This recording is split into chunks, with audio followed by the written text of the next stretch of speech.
Back to Squawk Box. President Trump's handling of higher education, and Harvard in particular, has stoked heated debate on college campuses across the U.S. Our next guest, uniquely positioned to weigh in on the latest back and forth, joining us, Mitch Daniels, who served as president of Purdue University for 10 years. He's former OMB director, a two-term governor of the state of Indiana. He's now a distinguished scholar and senior advisor at the Liberty Fund. Good morning to you. I'll just start with the very basic question. What do you make of the letter that the Trump administration sent to Harvard, and what do you make of what Harvard has now done in terms of its lawsuit back? Well, higher ed has brought much of this on itself by being so dismissive of legitimate criticisms over many years, and Harvard's a part of that. And so I do think that substantial reforms in order now. That's not the same as agreeing with using the coercive power of the state, particularly the threatening of tax-exempt status, to require that. But reform has begun to come to higher ed. There are other ways to propel it, and I hope the trend will continue, but perhaps without abuses of the power of the central government. So, just to be clear, and I don't want to put words in your mouth, it sounds like you want to reform these universities, but you believe that the government is doing it improperly. You have to ask yourself, where did they learn all this? This is not new. I thought it was wrong when the IRS overtly went after conservative organizations' tax exempt status. I thought it was wrong when the Biden and Obama administrations threatened university funding over things like its view of sexual harassment or free speech or transgender rights. And so I think you can agree wholeheartedly, and I do, with the need for reform, but still feel very, very cautious about using the power of the central government to require it. Oh, trying to figure out how to address you now. I guess you've been on so many times. So I might just call you Mitch. But thanks for coming on today. I'll tell you. Let me ask you this: if you could put a guard, I think, on almost every block of these campuses to try to safeguard Jewish students in some way, and I still don't think that's going to work. And just looking at the numbers and the way that it seems to have been organic at these places, I think there's a systemic problem that goes back decades on who they hire and then who those people hire.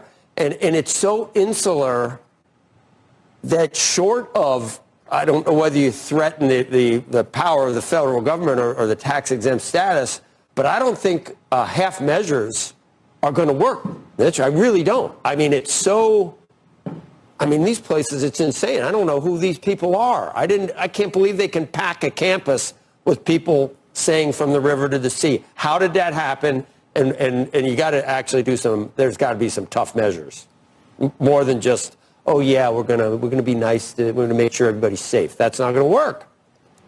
Joe, I agree with all that. It's no mystery. When you let people self-select in what was already a left-leaning universe, they select their own colleagues, discriminate against those who hold other views. You do that for 2 or 3 generations, you get where we have wound up. There's no dispute about that. And those criticisms have been and are very valid.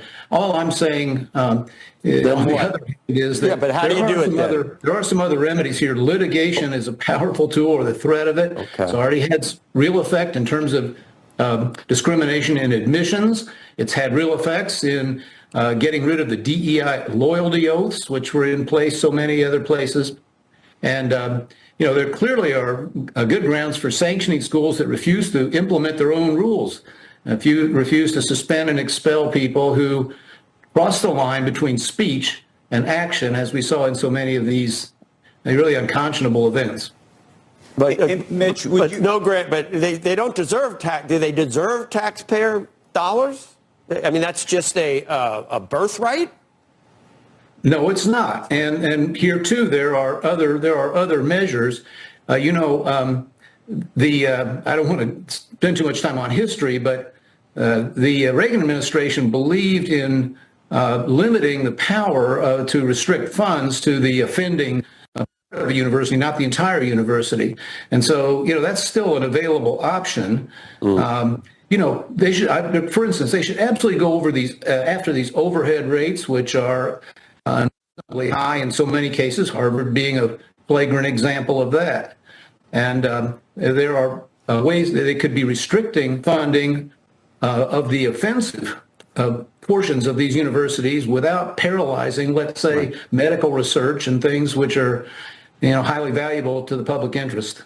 Hey, Mitch, how do you feel about removing the tax-exempt status either from Harvard specifically or broadly from all universities with endowments? I think you'd have to have better grounds than we've seen so far. The tax exemption is granted for providing education. And we can disagree, and I do, with the way that's being done in so many places without concluding that that they're not earning the tax exemption we've given them. I've got other examples. I think athletic departments should get taxed, frankly, for the revenue they're bringing to a lot of the big powerhouse schools. That's a totally different subject. But I think there are ways to be selective and surgical about this, as opposed to, threatening the existence of entire institutions.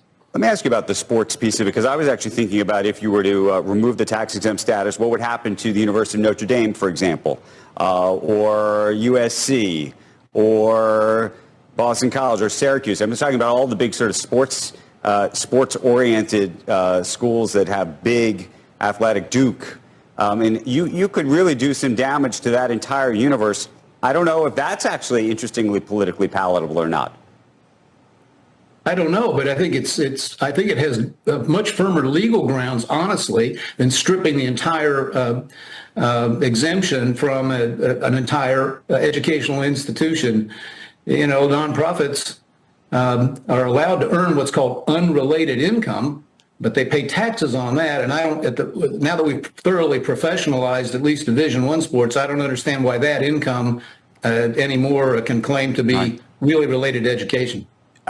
Do you think that a court is going to rule in favor of Harvard or is going to rule in favor of the administration? I think it's more likely they rule in favor of Harvard. That's another reason I'm very dubious about the tactic. Again, I agree with the goals. I agree with the criticisms, have for many years. But the tactic here, I think, is questionable legally. People as strong in their have called this clumsy because people more legally expert than I think it has a very questionable chance of actually prevailing. So, Mitch, what is the right way to go about it if it's not the way the administration has done it? How would you do it? I would continue the pressure. I would do it, as I say, more selectively and surgically. I think that the pressure of public opinion shouldn't be discounted here. College enrollments have been dropping. Public respect and confidence for higher ed is down 20 or 25 points just over the last few years. I think the message is beginning to be heard. If you look around, universities have suddenly begun embracing genuine free speech policies, institutional neutrality. As I say, the DEI loyalty oaths have been disappearing all over the place, as they should. So I think reform is possible. I just believe that it could be a big mistake to create a large precedent here, which the people using it, I'm talking about using the IRS and so forth, would regret when an administration with different views returns one day to power. I know at Purdue, you put in place plans to make sure that tuition didn't rise, but at most universities, tuition increases have far outpaced the rate of inflation. The Trump administration is now requiring that people who have taken out student loans start paying them again. There's no more forbearance on this, as there has been for the last 5 years. Is there a point where universities are forced to not raise their tuition as much because people just can't afford it because they won't take out those types of loans? I think that's begun. There's been some moderation and greater use of endowment money and other funds to buy down the cost of education. You're right. It isn't. It's been the answer for a long time. And Purdue will soon be entering its 15th year without a tuition increase of any kind. And so it's not impossible to do.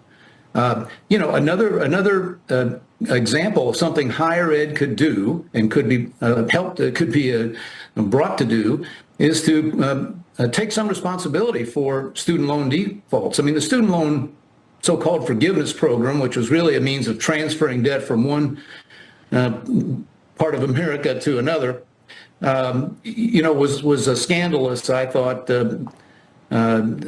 policy. But the one answer to that has been for schools to be on the hook for at least some small percentage of any defaults that their students inflict on the taxpayers. Mitch, I want to thank you for your perspective and context on all of this. I think you've made us a bunch smarter this morning. Thank you. Coming up, an update on a major power outage over in Spain. Plus Scott Bassett on investing in America's Squawk Box coming up.